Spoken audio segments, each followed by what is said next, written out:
Pemirsa, sejumlah elemen dari lembaga swadaya masyarakat di Lamongan mendatangi kantor Panwaslu Kabupaten Lamongan. Kedatangan LSM ini guna mempertanyakan adanya 5 orang perangkat desa yang terpilih menjadi panitia pengawas kecamatan. Aksi ini sempat diwarnai protes dan nyaris terjadi keributan.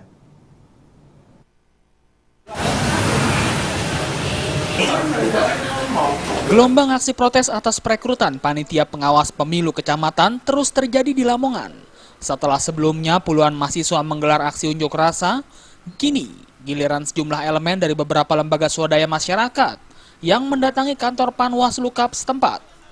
Terhitung sebanyak 12 perwakilan elemen LSM yang tergabung dalam Koalisi Penyelamat Pilkada Rakyat Lamongan atau Kopral melakukan aksi protes atas terpilihnya anggota panitia pengawas kecamatan atau Panwascam. Di kantor Panwaslu Kap, 12 LSM ini mengecam tindakan Panwaslu Kap yang telah meloloskan 5 Panwascam yang berstatus perangkat desa.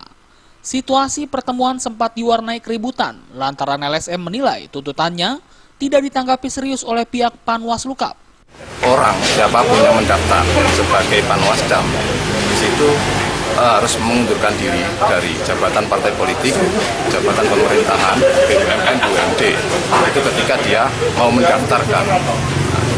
Ketika ada orang yang sudah terpilih menjadi Panwascam ditetapkan dilantik, itu juga tidak diperbolehkan untuk menduduki jabatan apapun di pemerintah. 12 LSM mengancam jika tuntutannya tidak dipenuhi akan melaporkan pelanggaran ini ke Dewan Kehormatan Penyelenggara Pemilihan Umum atau DKPP. Dari Lamongan, Jawa Timur, Muhammad Bas.